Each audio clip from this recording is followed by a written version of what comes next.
कला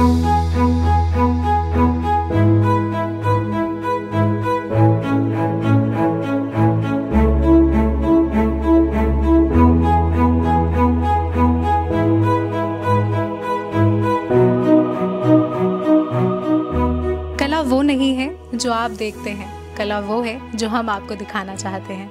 असगर अली साहब हमारे साथ बैठे हुए हैं और मैं पहले ही दर्शकों को बता दूं कि कई सारे वर्ल्ड रिकॉर्ड्स असगर अली साहब के नाम पर हैं। लेकिन इससे पहले मैं आपको ये भी बता दूं कि असगर अली साहब इंक्लूसिव इंडिया में बहुत यकीन करते हैं। और इससे जुड़ा हुआ एक सवाल सर, सबसे पहले आपसे, अभी आपने एक बहुत प्यारी ब्यूटीफुल पेंटिंग जो है अयोध्या मंदिर के लिए बनाई, वो विजन क्या था और किस तरीके से आपने प्लानिंग की? मैम, राम मंदिर की स्थापना के बाद जो एक हमारा मेन पर्पस था कि कुछ यूनिक हम प्लान कर रहे थे, बट जैसे कि यूनिक, वो कहते हैं यूनिक प्लान से पहले वो यूनिक बन जाता है। जैसे कि राम मंदिर की स्थापना का जो दिवस था, फर्स्ट डे ही, उससे 2 दिन पहले ही हमने एक जो कंसेप्ट जो तैयार किया कि क्यों ना एक सबसे लॉन्गेस्ट पेंटिंग बनाई जाए, जिसमें मे बी ऐसे आर्टिस्टों को इंक्लूड किया जाए जो कि हमारे इंडिया की अलग अलग भूमिका से जो निकल के आए हैं, जिसमें से करीबन 28 स्टेट से बच्चे जो हमारे पास में, वो सब बच्चे इंक्लूडिंग थे। और हमने एक लॉन्गेस्ट पेंटिंग हमने जो है बनाई, जो कि हैंडमेड था पूरा। उसका पहले लेआउट जो है डिज़ाइन किया गया। लेआउट्स में जो हमारी मेनली राम मंदिर की जो एंट्री एग्जिट्स हैं, देन साथ में पीएम मोदी साहब को भी हमने उसमें इंक्लूडिंग किया। काफ़ी यूनिक आर्ट वर्क था, करीबन 2 से 3 घंटे उसमें लगे। और टचवुड वो जो है काफ़ी सारे वर्ल्ड रिकॉर्ड्स में जो है नाम दर्ज जो है हुआ। और ये प्लस पॉइंट इसलिए भी था क्योंकि अभी तक इतनी बड़ी पेंटिंग नहीं बनी थी, तो वो पीएम हाउस तक भी जो पेंटिंग्स को जो है ले जाया गया। और मतलब एक यूनिक तरीके से कुछ ना कुछ जो है, जो हम सोच रहे थे, वो हमारा पेपर पे और कैनवस पे जो है बन गया। तो पीएमओ हाउस तक अयोध्या की पेंटिंग गई। और इसके बाद बात कर लेते हैं 500 के करेंसी नोट की। उसकी क्या प्लानिंग रही आपकी और कैसे आपने किया? मैम, जिसे कहते हैं ना, आर्टिस्ट एक काफ़ी क्रिएटिव तरीके से कुछ ना कुछ प्लान करता रहता है। ऐसा ही हमारा हर साल यूनिक एक हम आर्ट एग्जीबिशन करते हैं। और आई थिंक आपको याद होगा कि 16 में जब 500 नोट जो क्लोज़ हुआ, तो तभी एक माइंडसेट था कि वो भी कुछ ना कुछ एक इस तरीके से डिज़ाइन किया जाए कि सबसे बड़ा 500 नोट्स जो कि क्लोज़ हो चुका था, उसको हमने जो है एक कैनवस पे जो है डिज़ाइन किया। और लगभग उसमें भी करीबन जो है 45 आर्टिस्ट इंक्लूडिंग थे। और उन्होंने करीबन 1.5 घंटे की मेहनत में वो एज ए कैनवास पे जो है स्टार्ट किया। और उनकी जद्दोजहद के मेहनत से वो भी हमारा वर्ल्ड रिकॉर्ड्स में नाम दर्ज हुआ, जिसमें Limca book of record, high range, Asia, India, करीबन 7 to 8 वर्ल्ड रिकॉर्ड्स में वो नोट्स जो है रिकॉर्ड में दर्ज हुआ। राइट।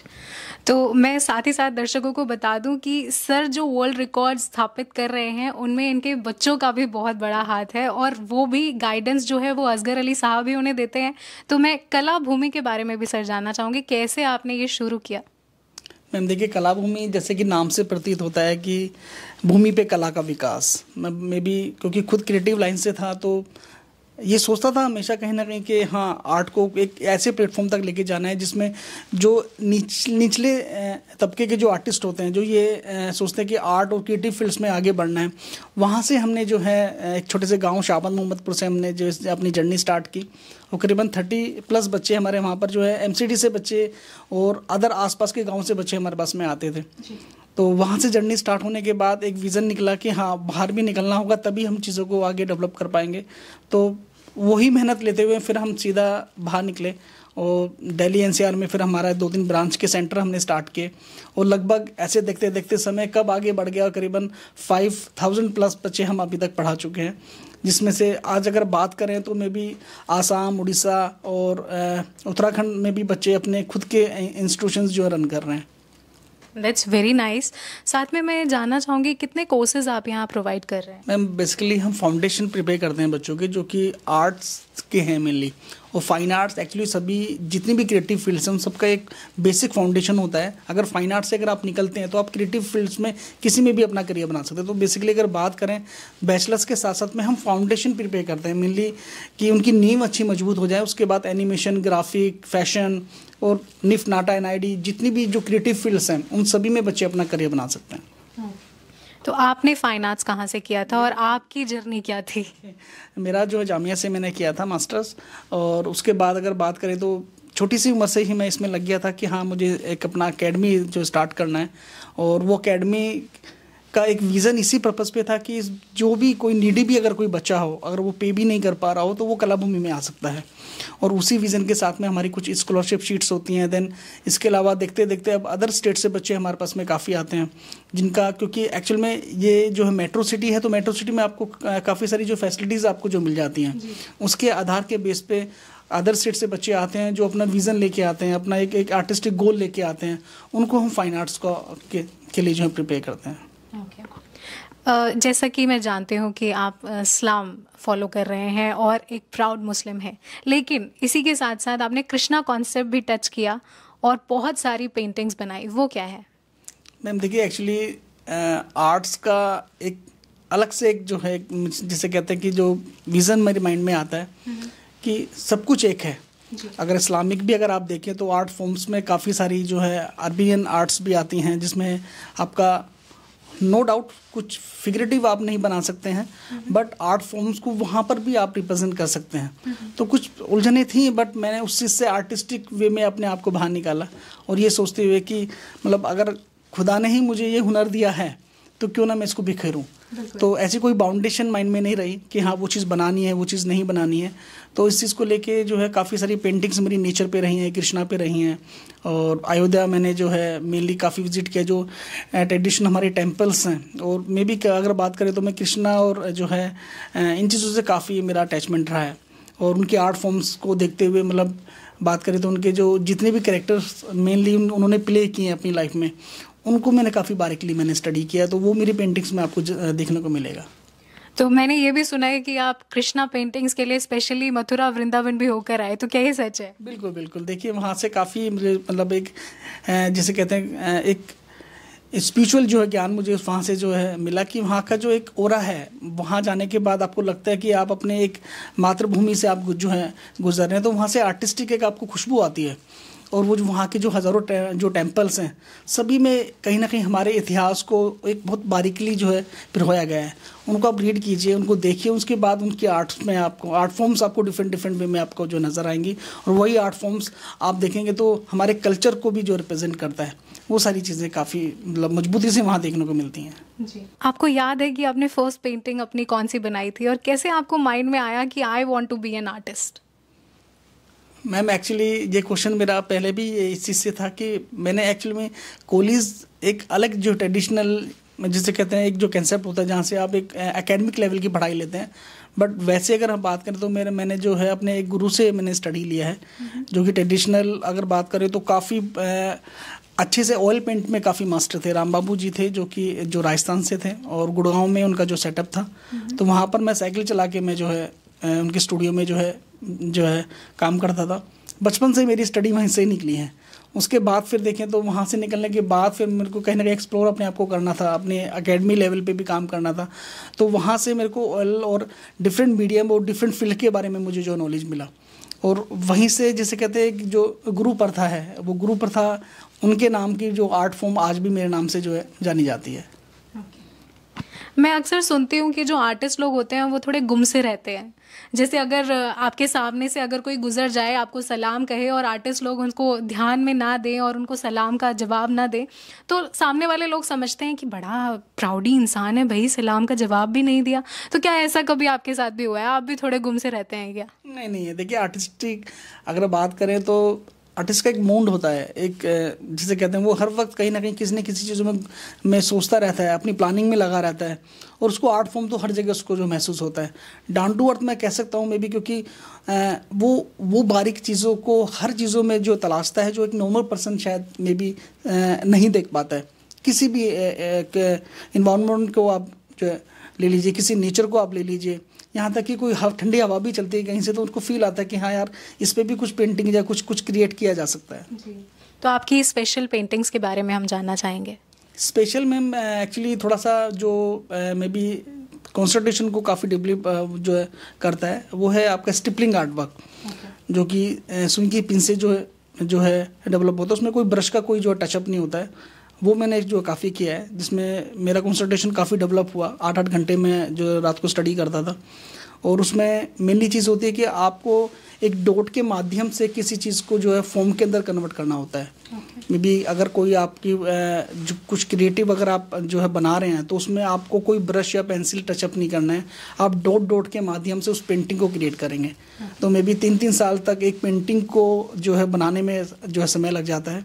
और वो आर्ट फॉर्म्स मेरी काफ़ी रही, जिसमें से एक मेरी जो मोस्ट जो मुझे भी पसंद आती है वो मेरी जो है ग्लास ऑफ लाइफ पेंटिंग है, जिसमें मैंने मे बी सभी जानवरों को उसके अंदर जो है समेटा है। साथ में एक ब्रिज है, मतलब जहाँ पर पानी का एक एंडिंग आता है और एक साइड से कुछ जानवर जो हैं चले जाते हैं। तो वो एक मैसेज भी क्रिएट करता है कि किस तरीके से पूरी दुनिया में जिस तरीके से आज की डेट में जो नेचर है वो सारा जो समेटा गया है और सबको एक ना एक दिन जो वापस ज़रूर जाना है। तो वो सोल के को एक जो है रिप्रेजेंट करता है कि सोल जो है वो दुनिया में सिर्फ एक तरीके से अपनी जर्नी को जो जीने के लिए आते हैं, उसके बाद उनका एंडिंग एक जो परमात्मा के पास ही है। तो सर अब वो बात तो रही नहीं कि पढ़ोगे लिखोगे तो बनोगे नवाब और आर्ट करोगे तो बनोगे बेकार, अब ऐसा बिल्कुल नहीं रहा। तो एज अ आर्टिस्ट अगर कोई अपना प्रोफेशन चुन लेता है तो आज के टाइम में कितना स्कोप है, और जैसा कि आपके पास भी इतने स्टूडेंट्स हैं तो क्या लग रहा है आपको? मैम देखिए, ये आज की एजुकेशन पॉलिसी भी काफ़ी डिफरेंट हो चुकी है। अगर बात करें तो हर कोई डॉक्टर इंजीनियर तो बन नहीं सकता। अगर आपके अंदर कुछ ना कुछ ऐसा पोटेंशियल है और आपको अगर थोड़ा सा बेस मिल जाए और थोड़ा सा आपको मतलब एजुकेशन पॉइंट ऑफ व्यू से थोड़ी सी हेल्प मिल जाए तो क्रिएटिव फील्ड तो जो धमाल मचाती है। क्योंकि क्रिएटिव में कोई भी चीज़ एंडिंग में नहीं है, वो स्टार्ट ही ऊपर से होता है। तो एक बार थोड़ा सा स्ट्रगल फेज ज़रूर आपको जो करना होगा, उसके बाद जितनी भी क्रिएटिव फील्ड्स हैं जिसमें आपका क्रिएशन आपकी जो वैल्यू के जो है क्रिएट करता है, बनाता है, तो वहाँ पर इंडिया आज की डेट में टॉप पर है। अगर बात करें तो MF जो हुसैन साहब हैं, रजा साहब, जितने मास्टर आर्टिस्ट यहाँ से निकले हैं, आज उनके जाने के बाद भी अरबों खरबों में उनकी पेंटिंग्स जो हैं जा रही हैं।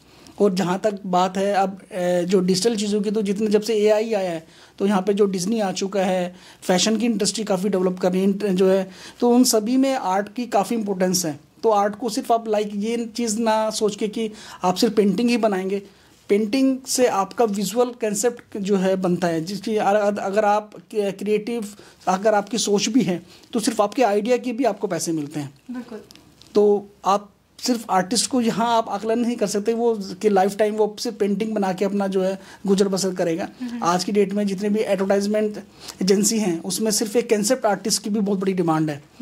एक जो डायरेक्टर आर्टिस्ट की जो है डिमांड बन चुकी है, जिसमें सिर्फ उनके कंसेप्ट पे, जैसे आप भी एक एज ए जर्नलिस्ट है तो मतलब मे बी अगर आप क्रिएटिव नहीं सोच पाएंगे किसी भी स्टोरी के बारे में तो आर्टिस्ट तो आपके अंदर भी है।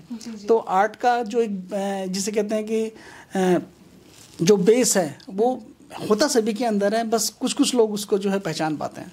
राइट। तो आजकल जो यूथ है वो आर्ट की तरफ है, ये हम देख पा रहे हैं। लेकिन आज मैंने एक चीज़ और देखी है कि जो डेटिंग चीज़ें हैं ना, वो डेटिंग्स भी आजकल यूथ जो है आर्ट डेट्स पे जाने लगे हैं। कहीं पोट्री क्लास हो रही है, क्राफ्टिंग हो रही है, क्लेइंग क्लासेस हो रही हैं, तो इस तरफ भी बच्चों का रुझान है। तो इसको किस तरीके से आप देख पा रहे हैं? ये एक्स्ट्रा एक्टिविटीज़ में जो है मैं भी देखिए, स्ट्रेस सभी के पास है, बट अगर जहाँ जिस चीज़ से आपको स्ट्रेस फील ना हो और आप इंजॉय करें, और पैशनेट अगर जो लोग हैं वो तो 24 घंटे कुछ ना कुछ यूनिक जो प्लान करते ही रहते हैं।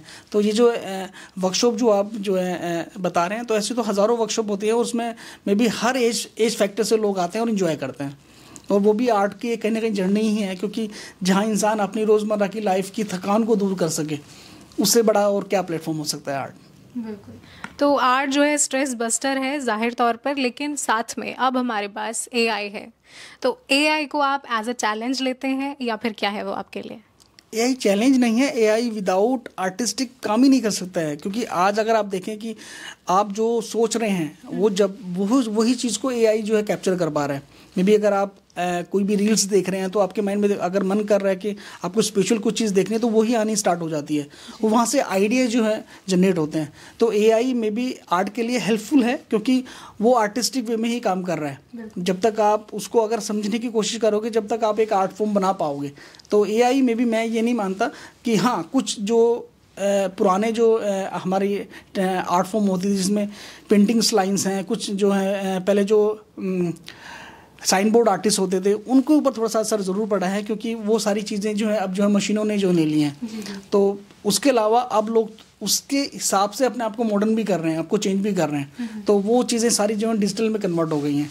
तो एक डिजिटल आर्टिस्ट भी कंसेप्ट आर्टिस्ट होता है जो कि बहुत अच्छे से पहले चीज़ों को जो है पेपर पे पहले जो क्रिएट करता है, फिर वो चाहे वो जो ग्राफिक में या मैनुअल में किसी चीज़ में भी बहुत अच्छे से परफॉर्म कर सकता है। जी, मॉडर्न आर्ट क्या होता है, मैं जानना चाहूँगी।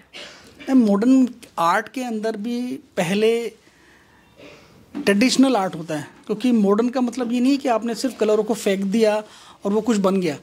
आर्टिस्ट तो एक वो कहते हैं ना कि आसमां की तरफ भी जब देखता है तो जो बादलों में जो कुछ छवियां बनती हैं, कुछ जो तस्वीरें जो कुछ क्रिएट होती हैं, उनको भी कैनवस पे डाल के फिर कुछ बैकग्राउंड चेंज करता है। तो मॉडर्न आर्ट को लोगों ने यहाँ पर पहचान लिया कि हाँ, कुछ भी चीज़ों को पेस्ट कर दिया, कुछ अब्स्ट्रैक्ट बना दिया तो वो मॉडर्न आर्ट हो गया। बट अगर आप देखेंगे, अगर आपके अंदर आर्ट की समझ है तो वहाँ से भी आपको आर्ट की एक बेसिक चीज़ जो नज़र आएंगी, जो कि आर्ट फॉर्म वहाँ से क्रिएट होती है। और मॉडर्न आर्ट वही कर सकता है जिसने पहले रियलिस्टिक आर्ट किया हो, क्योंकि जब तक आपका रियलिस्टिक अच्छा नहीं है, आप चीज़ों को बहुत अच्छे से समझ नहीं पा रहे हैं, उसके बेसिक्स जो कंसेप्ट को नहीं जानते हैं, तो मॉडर्न तो मैं भी आज की डेट में किसी जो बच्चे से भी अगर बात की जाए तो वो भी अगर जो कलरों को फेंक देगा तो वो एक मॉडर्न आर्ट बन जाता है। बेसिकली वो होता टेक्सचर आर्ट है कि वो कुछ ना कुछ फॉर्म क्रिएट कर लेगा। तो मॉडर्न लोग कर रहे हैं, तो बट मॉडर्न के हिसाब से उन चीज़ों को वो क्रिएशन की तरफ लेके जा रहे हैं। राइट। मैंने सुना है आपने ऑर्गेनिक कलर्स को यूज़ करके भी कुछ पेंटिंग्स बनाई हैं, वो मुझे बताएं ज़रा। ऑर्गेनिक में वो ही जो है आपका जो जब मेरा कॉलेज टाइमिंग होता था तो उसमें जो है ऑर्गेनिक में जो स्टोन से जो कलर बनते हैं, जैसे आपका अगर ग्रीन कलर अगर आपको चाहिए तो हमें लीव्स को जो है उसको लीव से हम जो कलर बनाते थे, स्टोन से जो कलर बनाते थे, वो स्टेपलिंग में मैंने काफ़ी यूज़ किया है। तो उस आर्ट को कुछ पर्टिकुलर कहते भी हैं क्या?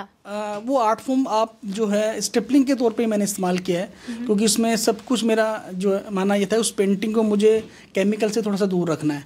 तो उसमें ऑर्गेनिक जो पत्थरों से कलर बनाना जो है अपने लीव्स वगैरह से जो है ऑर्गेनिक उस तरीके से काम किया गया है जिसमें वो कलर आपके नेचुरल आपको जो है इम्पैक्ट फील भी आपको नेचुरली ही फील कराएंगे।